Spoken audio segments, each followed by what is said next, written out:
Mark's life took an unexpected turn the day he found a tiny kitten clinging to his pant leg during a hike. The little creature, weak and trembling, wouldn't let go. She pressed against his leg, as if begging for help. Unable to walk away, he took her home and named her Arya. Within a week, he was completely attached to her.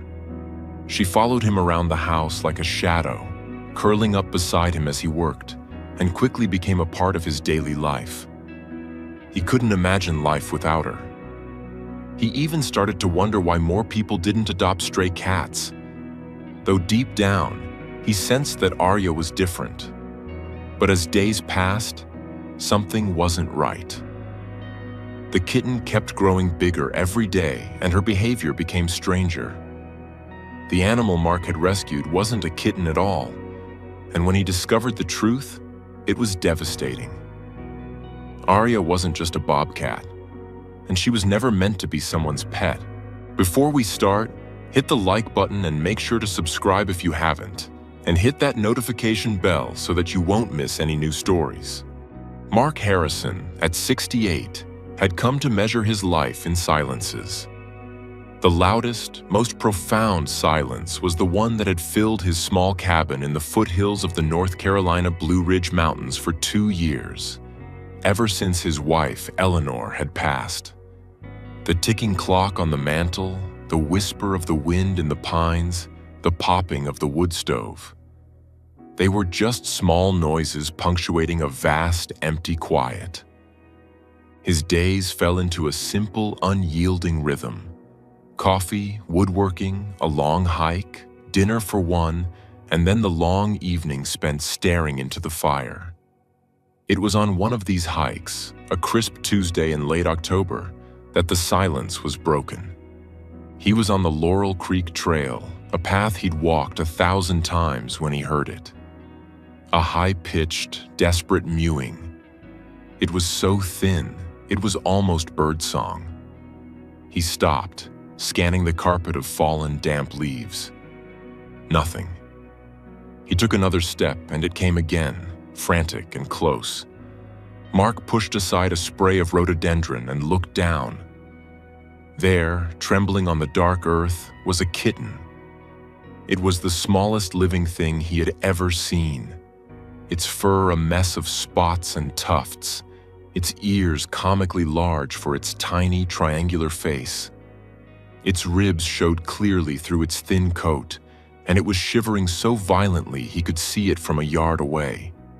He knew the rules. He'd lived in these mountains his whole life. You leave wildlife alone, the mother is probably nearby.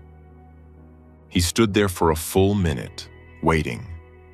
The only sound was the creek and the kitten's terrified, reedy cries. He looked around. No sign of a mother, no tracks. Just this tiny, freezing creature, hours from death. "All right, little one," Mark whispered, his voice rusty from disuse. "Where's your mama?" He knelt, his old knees protesting. He reached out a gloved finger, and the creature impossibly didn't hiss or spit. It stumbled forward, a desperate, clumsy crawl, and latched onto the denim of his pant leg. It clung there with tiny, needle-sharp claws, as if his leg were the last tree in a wildfire. Mark's heart, a heavy and dormant thing, gave a painful lurch. This wasn't a wild animal hiding. This was a baby begging for help. He waited another hour. The sun began to dip, and the mountain air turned sharp. The kitten was still clinging to his jeans, its cries now weak, intermittent rasps. Leaving it was a death sentence. "Well, hell," he sighed, gently unhooking the tiny claws from his pants. The kitten was so light it felt like holding a fistful of dry leaves. He unzipped his flannel-lined jacket and tucked the shivering creature against his chest. It immediately burrowed into the warmth, and a faint, rumbling purr, far too deep for such a small body, vibrated against his ribs. It was the first living thing that had needed him in 2 years. He drove home, the tiny creature asleep in his lap, and the cabin felt different. The silence had a new shape. It was an attentive, protective silence. He named her Arya. Eleanor had always loved that name. The first week was a blur of frantic research and exhaustion. Mark drove to the feed store in town and bought a supply of KMR, kitten milk replacer, and the smallest bottles they had. "Got a new mouth to feed, Mark?" asked Jim, the owner, leaning on the counter. "Just a stray," Mark mumbled, paying in cash. "Found her by the woodpile." He fed Arya every 3 hours. He, who hadn't set an alarm in years, was now waking at 2 a.m. and 5 a.m. to the sound of impatient chirps, not meows. He'd sit in his old armchair, the tiny bobcat in the crook of his arm, watching her suckle greedily at the bottle. He'd rub her belly with a warm, damp cloth, just as the internet had told him to. He knew, of course. On day 2, when her spots became clearer and her tufted ears perked up, he knew. This was no house cat. This was Lynx rufus, a bobcat. He Googled keeping a baby bobcat. The results were a digital chorus of "don't." It was illegal. It was dangerous. They were not pets. They would destroy his home. They would turn on him. Mark looked at the creature curled up on his boot, no bigger than a squirrel, and scoffed. Danger? He'd faced loneliness. This was companionship. As the weeks turned into a month, then 2, Arya grew. She was a whirlwind of clumsy, predatory grace. She didn't walk, she pounced. She attacked his bootlaces, the dust bunnies under the sofa, and the stray beams of sunlight on the floor. She'd stalk him from the kitchen to the workshop, her stubby tail twitching, before launching a harmless ambush on his ankle. He was completely, hopelessly attached. She became his shadow. When he sat at his workbench, carving delicate birds from blocks of basswood, Arya would be asleep in a box of wood shavings at his feet. When he read in his armchair by the fire, she would climb with surprising strength up his pant leg and curl onto his lap, her deep, throaty purr a balm on his quiet grief. "You're a character, aren't you?" he'd murmur, scratching the thick ruff of fur under her chin. He knew he couldn't keep her inside forever. He spent nearly $5,000, a significant chunk of his savings, building a massive outdoor enclosure. It wasn't a cage, it was a compound. He attached it to the back of the house with a cat door so she could come and go. It was 40 feet long, roofed with heavy gauge wire, and filled with logs, high platforms, and a small circulating pool. He ordered specialized raw food from a company that supplied zoos, a blend of rabbit, quail, and necessary supplements. He was doing it right, he told himself. He was giving her a better life than she ever would have had in the wild. She was safe. She was fed. She was loved. Deep down, a small, nagging voice warned him he was playing with fire. But then Arya would chase her tail or fall asleep on his chest, and the voice would fade. She was his family. The change began when Arya was nearly 6 months old. She was sleek and muscular now, almost 20 pounds, and undeniably wild. But the playful spark in her amber eyes began to dim. It started subtly. She stopped pouncing on his socks. She'd leave her favorite quail uneaten. Mark would find her not on her high perch in the enclosure, but hiding in the darkest corner of his workshop under a pile of tarps. "What's the matter, baby girl?" Mark cooed, trying to coax her out. "Come on, I've got your dinner." She'd just stare at him, her gaze flat and distant. By the end of the week, she wasn't eating at all. She was lethargic, sleeping most of the day, and when she did walk, she seemed stiff. A cold, sharp panic began to bloom in Mark's chest. He called Dr. Evans, his vet in town for 30 years. "Mark Harrison? How are you? How's old Buster doing?" Dr. Evans asked, mistaking him for another client. "I'm fine, Doc. Listen, I have a cat. She's sick, not eating, very sleepy. Sounds like a bug. Bring her on in, Mark. We can see her at 11. Mark's throat tightened. "Well, Doc, that's the thing. She's not exactly a normal cat. She's a bobcat." The line went silent for a long, heavy moment. "Mark," Dr. Evans said finally, his voice stripped of its earlier warmth. "You know I can't. I can't touch her. My license, my insurance. It doesn't cover exotic wildlife. It is illegal for you to have her, and it's illegal for me to treat her as a pet. I could lose my entire practice. You have to call Fish and Wildlife." "But they'll put her down," Mark pleaded. "That's the law, Mark." "I'm sorry. My hands are tied." The line clicked dead. Mark stared at the receiver, his hand shaking. He spent the next 3 hours calling every vet within a 100-mile radius. The story was the same. "We are not licensed for exotic carnivores. You must surrender the animal to the state." "Absolutely not." Arya was fading. Her breathing was shallow. Mark sat on the workshop floor, tears welling in his eyes, and stroked her fur. She was a wild animal, and his love had trapped her. He was watching her die because he couldn't let her go. Desperate, he typed, "Wildlife Bobcat Rescue Tennessee" into his computer. He'd go to another state if he had to. A result popped up. Appalachian Wildlife Sanctuary, 4.5 hours away in the mountains near Johnson City. He dialed, his heart pounding. A calm, professional voice answered. "Appalachian Wildlife. This is Sarah." Mark's voice broke.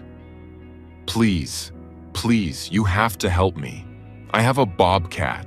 I found her as a kitten. She's dying. No one will see her."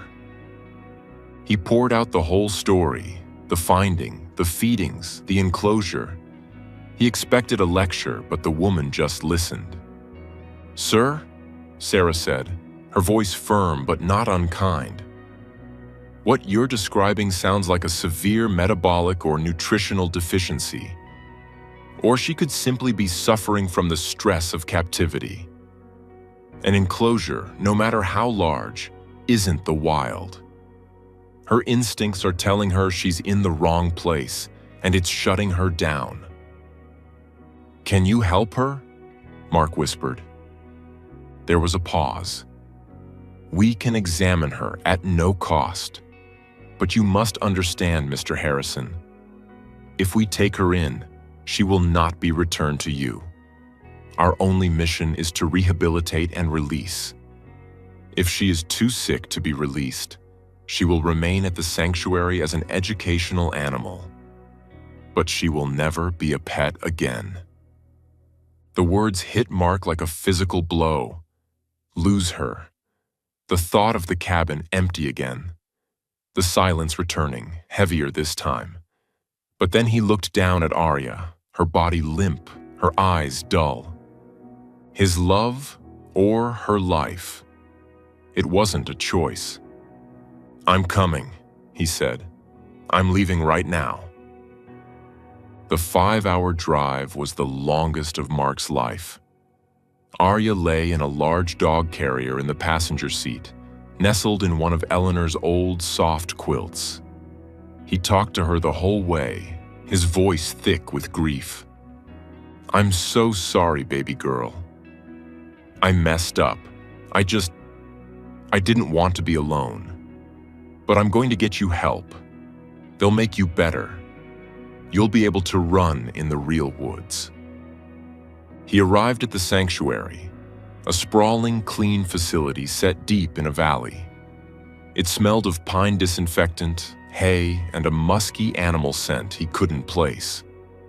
Sarah, a woman in her 40s with a kind face and no-nonsense eyes, met him at the intake office. She was with a tall, bearded man in a khaki uniform who introduced himself as Dr. Ben Cole, the head biologist. They were professional, but Mark could feel their quiet, heavy judgment. They asked an endless stream of questions as they gently lifted Arya from the carrier. "What exactly was her diet?"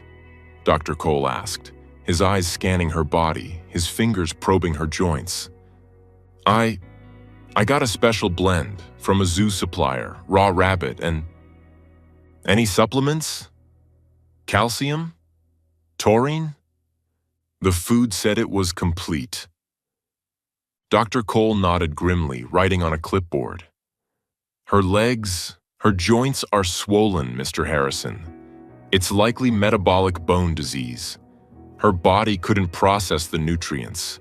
Your complete diet was killing her. Mark felt like he'd been punched in the stomach. His best intentions, his expensive food, it had all been a catastrophic failure. "She likes this," Mark said, his voice choking as he handed Sarah the old quilt. "It was my wife's. She sleeps on it." Sarah's expression softened for the first time. "We'll take good care of her, Mark. You did the right thing bringing her here. You can call in a few days for an update." He watched them carry her through a door marked triage. He stood in the gravel parking lot for a long time. Handing her over was the hardest thing he had ever done. It felt like a betrayal. It felt like losing Eleanor all over again. The drive home was a blur. The cabin, when he returned, was no longer just quiet. It was empty. Mark called every day for a week. The updates were terse. "She's stable but guarded. She's on a critical care diet. She's not responding to the MBD treatment as we'd hoped." Then, on the 10th day, he called, and the receptionist gave him a different answer. "Oh, the bobcat. Arya? She's no longer at our facility, sir." Mark's blood ran cold. "What? What do you mean? Did she? Oh, no, sir. She was transferred. Dr. Cole had her moved to the Carnivore Research Institute at the university. It's a specialized facility." Why? He hadn't agreed to that. Was she a test subject? Was she so sick they were just going to study her? A new, cold dread washed over him. He got in his truck and drove the 5 hours back, fueled by anger and fear. He stormed into the sanctuary office. "Where is she? You had no right to move her." Sarah met him in the lobby, holding up her hands. "Mark, please. Calm down. It's a good thing. It's just very complicated. Dr. Cole is the one you need to talk to.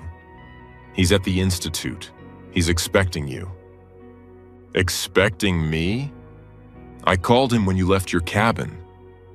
He'll explain everything." The institute was a sterile, modern building of glass and steel. It felt a world away from the rustic sanctuary. Dr. Cole met him in a small conference room. He looked exhausted, but his eyes were bright, almost electric. "Mr. Harrison, sit down," Dr. Cole began, his voice formal. "What you did, keeping that animal, was reckless, foolish, and against the law. By all rights, I should have you charged." Mark deflated. "I know. I just want to know if she's okay." Dr. Cole stared at him for a long moment, and his academic demeanor cracked. He leaned forward, his voice dropping to a near whisper. "She's more than okay, Mark. She's a miracle. We ran her genetics, standard procedure for any new intake. Her blood work came back. Well, it came back impossible. We ran it 3 times. What are you talking about? Arya isn't just a bobcat, Mark. Lynx rufus. Her markings are wrong. The ruff of fur on her face is too pronounced. Her bone density, even with the MBD, is off the charts.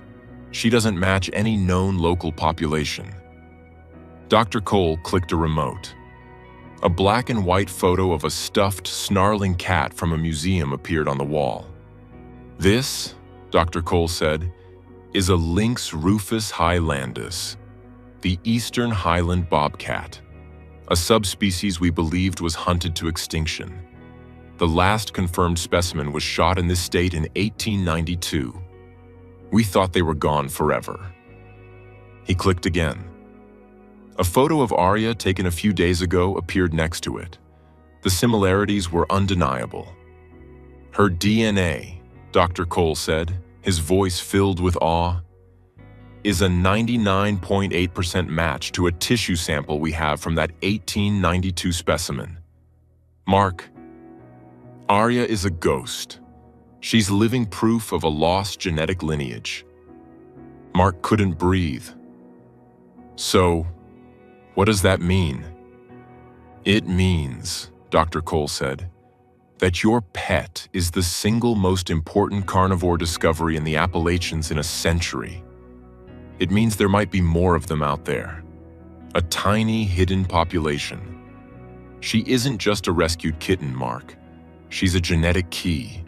She's hope." The revelation shifted the world beneath Mark's feet. His tiny, lap-purring friend. A ghost.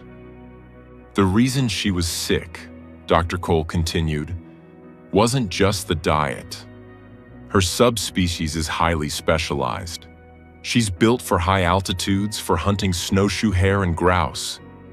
Your low-elevation cabin, the food, she's a finely tuned engine, and you were putting the wrong fuel in it. At the Institute, we've been able to stabilize her. She's already recovering."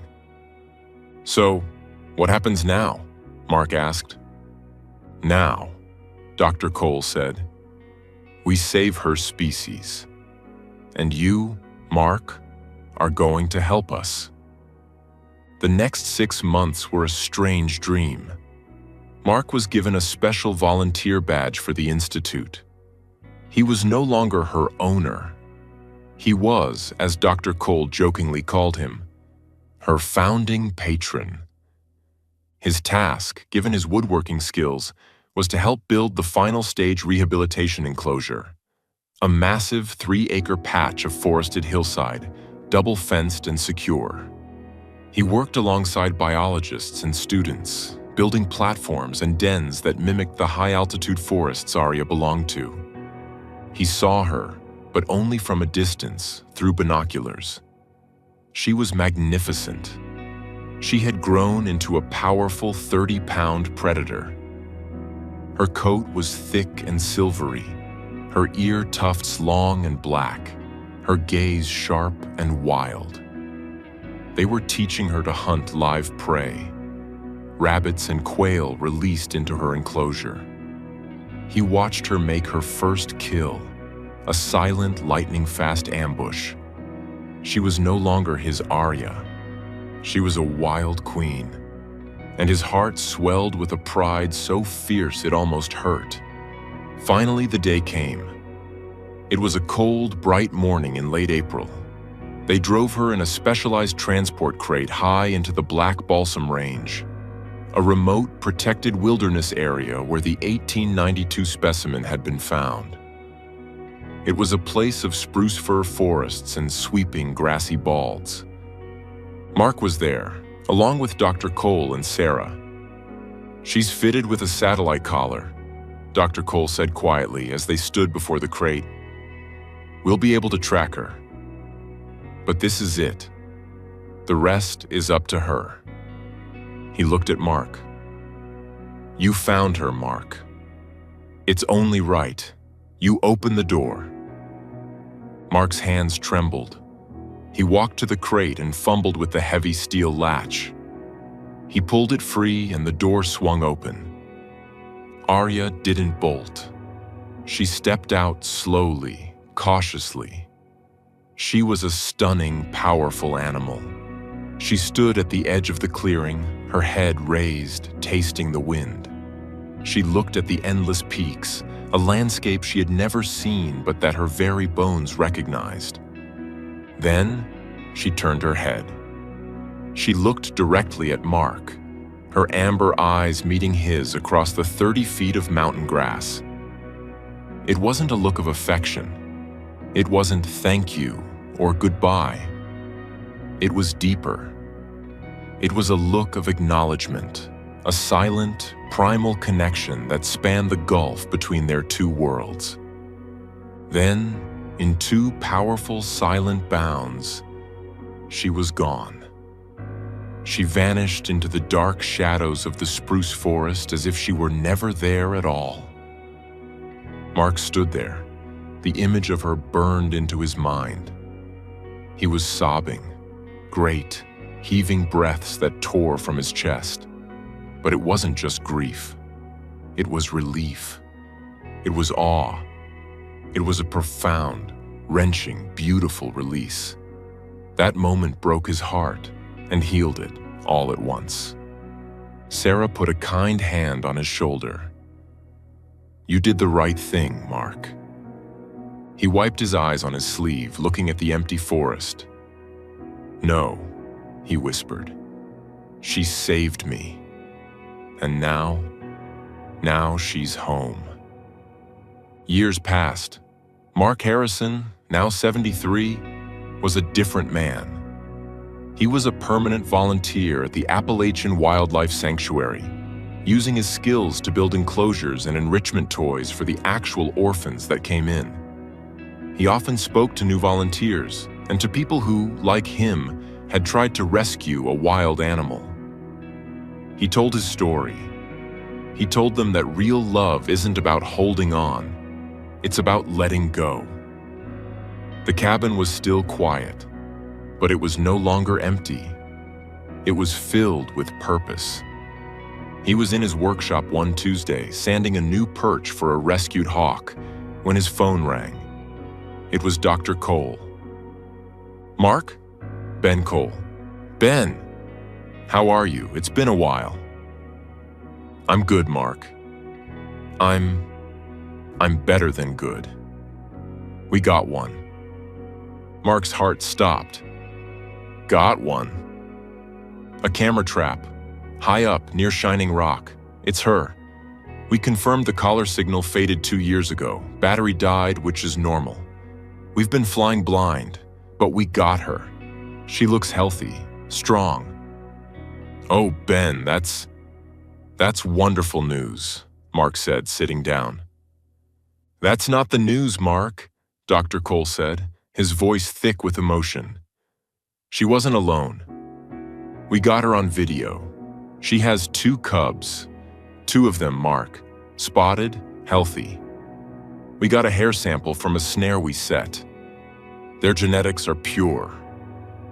Mark closed his eyes, a slow tear tracing a path through the sawdust on his cheek. She did it, Mark, Ben whispered. She's not a ghost. She's a population. Mark hung up the phone and walked out onto his porch. He looked at the same mountains, now bathed in the soft blue light of evening. He thought of her, his beautiful, fierce ghost, teaching her own babies to hunt in the high, wild country. Arya wasn't gone. She was everywhere. She was home. And her wild heart and the hearts of her children were roaming free, just as they were always meant to.